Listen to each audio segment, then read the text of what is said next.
Teacher very cruel, मांगे fees copy, Neha Kakkar जिंदाबाद। अब आता है सबसे इंपॉर्टेंट टॉपिक, निमोनिक्स के बारे में बात करेंगे। इस निमोनिक्स में सारा का सारा चीज डी ब्लॉक है, 3D सीरीज, मतलब डी ब्लॉक यहाँ से स्टार्ट हुआ है। पहला ही जो सीरीज होता है उसे हम कहते हैं 3D सीरीज, उसके बाद जो आता है 4D सीरीज, उसके बाद जो आता है 5D सीरीज। और पूरा डी ब्लॉक का कंप्लीट लेक्चर आज हम प्रोवाइड करने वाले। इस लेक्चर के बाद उसको और रखना नहीं पड़ेगा, सारा का सारा मामला क्लियर हो जाएगा। तो देख लेते हैं पहले सबशेल क्या होता है। एक्चुअली सबशेल ब्लॉक को रिप्रेजेंट करता है। हम किसके बारे में बात करने वाले हैं, तो टी ब्लॉक के अगर बात करने वाले हैं तो आज हम डी सबशेल के बारे में बात करेंगे। एक्चुअली सबशेल जो होता है ब्लॉक को ही रिप्रेजेंट करता है, जो आपने सुना होगा S block elements, P block elements, D and A block elements. तो आज हम क्या करने वाले हैं, डी सबशेल के बारे में बात करने वाले हैं। तो डी सबशेल में जो होता है मैक्सिमम 10 इलेक्ट्रॉन प्रेजेंट होता है। कितना इलेक्ट्रॉन प्रेजेंट होता है भैया, 10 इलेक्ट्रॉन मैक्सिमम प्रेजेंट होता है। और मैंने बताया था, बार बार बताया था कि जिसमें जितना maximum number of electron present होगा उसमें उतना ही वर्टिकल कॉलम प्रेजेंट होगा। तो डी सबशेल में मतलब डी ब्लॉक में कितना वर्टिकल कॉलम प्रेजेंट होगा भैया, 10 वर्टिकल कॉलम प्रेजेंट होगा। मैक्सिमम 10 वर्टिकल कॉलम प्रेजेंट होगा डी सबशेल या डी ब्लॉक में। यहाँ पर लिखा भी है, पूरा नोट डाउन है, आप इसको स्क्रीनशॉट ले सकते हो और इसको एक पेपर में नोट डाउन करना ज्यादा प्रेफर करूंगा। ओके, अब आता है सबसे इंपॉर्टेंट टॉपिक, निमोनिक्स के बारे में बात करेंगे। इस निमोनिक्स में सारा का सारा चीज डी ब्लॉक के बारे में पूरा क्लियर हो जाएगा। तो mnemonics for D block elements, इसमें क्या होता है भैया, इसमें ग्रुप क्या क्या होता है मैंने बताया था। डी सबशेल में या डी ब्लॉक में कितना वर्टिकल कॉलम्स प्रेजेंट होता है, 10 वर्टिकल कॉलम प्रेजेंट होता है। देखते हैं वो उसमें लागू होता है कि नहीं। यहाँ पर एक वर्टिकल कॉलम्स क्या होता है, ऊपर से नीचे। तो 1 2 3 4 5 6 7 8 9 10, यस 10 वर्टिकल कॉलम यहाँ पर प्रेजेंट है। अब ग्रुप के बारे में बात कर लेते हैं।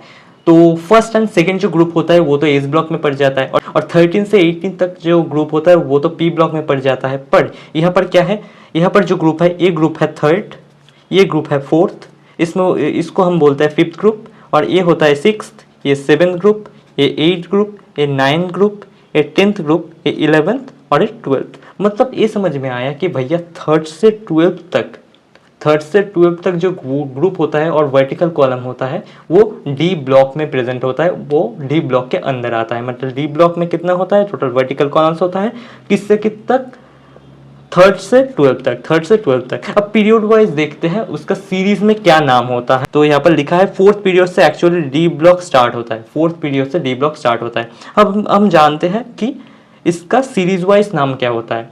तो जो हमारा फोर्थ पीरियड होता है उसमें फर्स्ट डी ब्लॉक का एंट्री होता है। जब डी ब्लॉक का एंट्री होता है तो डी ब्लॉक का पहला जो सीरीज होता है उसे हम कहते हैं 3D सीरीज, मतलब डी ब्लॉक यहाँ से स्टार्ट हुआ है।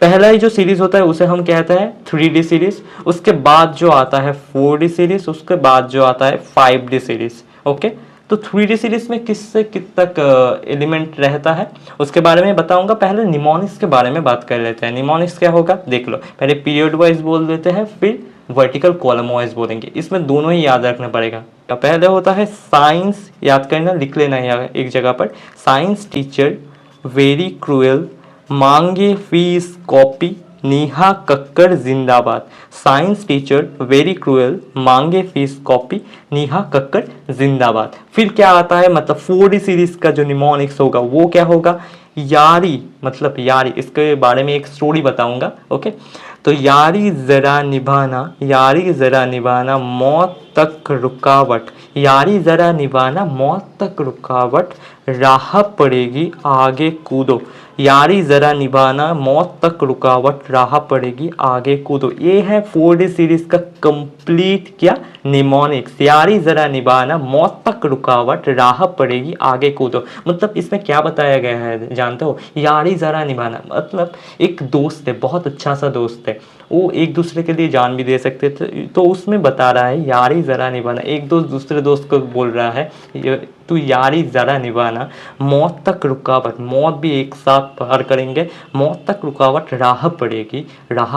अगर आगे कूदना पड़ेगा एक दूसरे के लिए तो आगे भी कूद जाऊंगा। ओके, ये होता है पूरा निमोनिक्स। फिर आता है 5D सीरीज का निमोनिक्स, ये बहुत इंपॉर्टेंट है। ओके, बहुत इंपॉर्टेंट है 5D सीरीज का निमोनिक्स। 5D सीरीज का निमोनिक्स क्या होगा, ला हफ्ता मतलब रिश्वत देना होता है, ला हफ्ता, याद रखना, हफ्ता मतलब ला हफ्ता मतलब रिश्वत देना होता है। ला हफ्ता वरना रे ओसामा, ला हफ्ता वरना रे ओसामा, इधर पिटाई और होगी।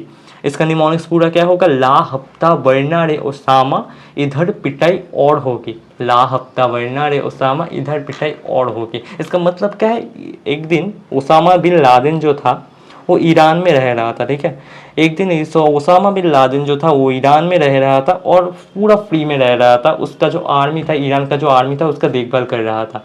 फिर एक दिन आर्मी ने बोले, ये ओसामा तू फ्री में रह रहा है, ऐसा तो नहीं चलेगा, तो रिश्वत ला, नहीं तो इधर पिटाई, मतलब ईरान में उसको और भी पिटाई करेगा वो आर्मी लोग, ठीक है। ये हो गया पूरा का पूरा क्या, निमोनिक्स पीरियड वाइज। अब हम क्या बोलेंगे, अब हम ग्रुप वाइज इसके बारे में डिस्कस करेंगे। ग्रुप वाइज क्या होगा, थर्ड ग्रुप के लिए निमोनिक्स क्या होगा, थर्ड ग्रुप के लिए जो निमोनिक्स होगा, शकीला एसी में रहती है, शकीला एसी में रहती है। फोर्थ ग्रुप के लिए क्या होगा, टीना जोर जोर से हाफ रही है, टीना जोर जोर से हाफ रही है। फिफ्थ ग्रुप के लिए क्या होगा, वो नवाब था दबंग, वो नवाब था दबंग। सिक्स ग्रुप के लिए क्या होगा, क्राइंग मोटी वाइफ, क्राइंग मोटी वाइफ। सेवन ग्रुप के लिए क्या होगा, मन तक रेखा, मन तक रेखा। एट ग्रुप के लिए क्या होगा निमोनिक्स, फिर रोया ओसामा, फिर रोया ओसामा। नाइन ग्रुप के लिए क्या होगा, कौन रहेगा ईरान में, कौन रहेगा ईरान में।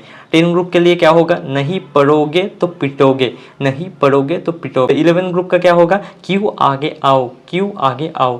12 ग्रुप का क्या होगा, जिंदगी कैडबरी हो गई है, जिंदगी कैडबरी हो गई है। निमोनिक्स के बारे में अगर जान लिया तो किसी भी कोई भी एलिमेंट्स को तुम आसानी से रिमेंबर कर सकते हो, कोई दिक्कत आने वाला नहीं है। अब हम जान लेते हैं 3D सीरीज में कौन कौन से एलिमेंट प्रेजेंट होता है। इसमें 3D सीरीज में मैंने क्या बोला, 3D सीरीज में जो निमोनिक्स तो बारे में बता दिया, अब क्या होगा उसका कौन कौन से एलिमेंट प्रेजेंट है। तो स्कैंडियम से जिंक तक, स्कैंडियम से जिंक तक जितना भी एलिमेंट प्रेजेंट होगा वो किस में प्रेजेंट होगा, 3D सीरीज में। अब इसमें 4D सीरीज में क्या होगा, यट्रियम से कैडमियम तक। नाम जरा गौर फरमाना कि यट्रियम से कैडमियम तक के 4D सीरीज में प्रेजेंट होगा। और क्या, लैंथेनम से मरकरी तक, लैंथेनम से मरकरी तक 5D सीरीज में प्रेजेंट होगा। यही जरा लिख लेते हैं, ठीक है, यही जरा लिख लेते हैं। तो 3D सीरीज में कौन कौन से एलिमेंट प्रेजेंट होगा, स्कैंडियम से जिंक तक जितना भी एलिमेंट प्रेजेंट होगा वो किस में प्रेजेंट होगा, 3D सीरीज में प्रेजेंट होगा। 4D सीरीज में क्या होगा, यट्रियम से कैडमियम तक जितना भी एलिमेंट प्रेजेंट होगा वो 4D सीरीज में प्रेजेंट होगा। और कैडमियम है, ओके, ये नाम जरा लिख लेना एक कॉपी पे। 5D सीरीज क्या है, 5D सीरीज लैंथेनम से मरकरी तक जितना भी एलिमेंट होगा वो 5D सीरीज में प्रेजेंट होगा। और एक सीरीज के बारे में बता देता हूँ, ये जो होता है, ये जो लास्ट सीरीज होता है इसे हम कहते हैं 6D सीरीज, ठीक है, इसे हम 6D सीरीज कहते हैं। तो डी ब्लॉक एलिमेंट्स के कंप्लीट हमने डिस्कस कर लिए। उसके बारे में क्या क्या बताया हमने, तो हमने सबशेल के बारे में बात कर लिए, निमोनिक्स के बारे में बात कर लिए, कितना कितना ग्रुप होता है, मतलब 3rd से 12th तक कितना ग्रुप होता है उसके बारे में बात कर लिए, सीरीज के बारे में बात कर लिए, फिर हमने किस सीरीज में कौन सा एलिमेंट्स प्रेजेंट होता है उसके बारे में भी बात कर लिए। एक चीज़ बाकी रह जाता है नोट्स में हम लिख देते हैं कि ग्रुप किस में प्रेजेंट होता है, ग्रुप किस से किस तक प्रेजेंट होता है। मतलब ग्रुप में क्या होगा, यहाँ पर देख लो, यहाँ पर जो होगा थर्ड ग्रुप से 12th ग्रुप तक ये डी ब्लॉक एलिमेंट्स प्रेजेंट होता है। 3rd ग्रुप से 12th ग्रुप तक ये डी ब्लॉक एलिमेंट्स प्रेजेंट होता है। तो लिख लेता है यहाँ पर, तो थर्ड से 12th तक ये डी ब्लॉक एलिमेंट्स प्रेजेंट होता है। यहाँ पर डी ब्लॉक एलिमेंट्स प्रेजेंट होता है, डी ब्लॉक एलिमेंट्स प्रेजेंट होता है यहाँ पर 3rd से 12th तक। तो आज के लिए यही तक ही था। दूसरे लेक्चर में हम ए ब्लॉक एलिमेंट्स के साथ आएंगे। तब तक के लिए ये सारा चीज़ आप नोट डाउन करके रखना, आपको बहुत हेल्पफुल होगा। जेईई नीट किसी भी कम्पिटिटिव एग्जाम के लिए ये पूरा चीज़ आपको बहुत हेल्पफुल होगा। तो तब तक के लिए मिलते हैं, आबाद रहिए, जिंदाबाद रहिए और take care of yourself. Bye bye.